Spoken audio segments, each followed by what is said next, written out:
Hello বন্ধুরা, আসসালামু আলাইকুম। সবাই কেমন আছেন? আমি একটি গুরুত্বপূর্ণ ভিডিও নিয়ে আসছি।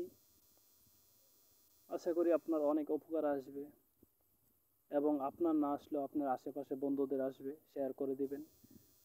আশেপাশে আপনার বন্ধুরা যদি আপনার জানা মতে সমস্যাতে থেকে থাকে তাহলে এই ভিডিওটা শেয়ার করে দিবেন, পরামর্শ দিয়ে দেবেন।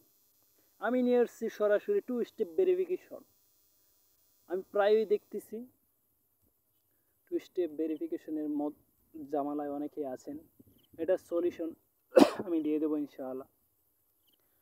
যারা টু স্টেপ ভেরিফিকেশন চালু করতে পারেন না, কীভাবে চালু করতে হয় আমি দিয়ে দেব।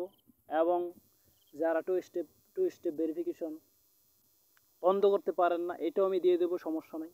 আপনারা এখানে আমার অনেকগুলো সমস্যা, এই সমস্যারই আমি প্রায়ই দেখতেছি গুগল জিমেল অ্যাকাউন্টে সমস্যা হচ্ছে। অনেকেই মনে করেন ফ্রি ফায়ার, অনেকেই গেমস খেলে থাকেন, পপুলার গেমস খেলে থাকেন, গেমসের জন্য এইরকম লক দিয়ে থাকেন। আবার লকটি খুলতে গেলে আপনারা মোবাইল চেঞ্জ করেন, হারিয়ে যা, অনেক সময় অ্যাকাউন্টটা খুলতে পারেন না টু স্টেপ ভেরিফিকেশনে।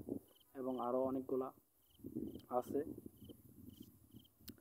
এটি সমস্যা আপনারা যদি হয়ে থাকেন তাহলে এই ভিডিও স্কিপ করবেন না, দেখবেন। এই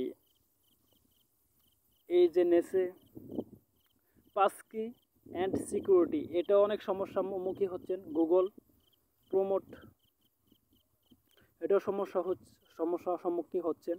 এরপরে অথেন্টিকেটর, প্রমাণীকরণকারী, এটা জানে আপনারা অনেক কোর্সা এটা স্ক্যান করতে বলে। এটার কি সমস্যা, এটা কীভাবে চালু করতে, কীভাবে বন্ধ করতে হয় আমি দিয়ে দেব। তারপরে জানে ফোন নাম্বার ভেরিফিকেশন, এটা ব্যাকআপ কোড, এই সমস্যাটি গুরুত্বপূর্ণ এটার ভিতরে, ঠিক আছে। এই গুরুত্বপূর্ণ এই সমস্যার সম্মুখীন হচ্ছেন, ইনশাল্লাহ আমি দিয়ে দেবো।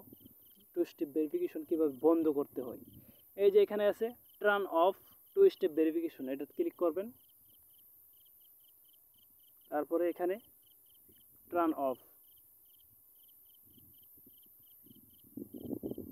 বেশ বন্ধ হয়ে গেছে টু স্টেপ ভেরিফিকেশন। এখন বলতেছে turn on two step verification, আমি বন্ধ করে দিয়েছি, ঠিক আছে। আপনারা কিভাবে বন্ধ করতে হয়, কীভাবে চালু করতে হয় আমাকে কমেন্টে জানাবেন, ইনশাল্লাহ আমি সমাধান দিয়ে দেবো, সলিউশন দিয়ে দেবো। ওকে, ভালো থাকেন। ভিডিওটা লাইক, শেয়ার, কমেন্ট করবেন। ধন্যবাদ।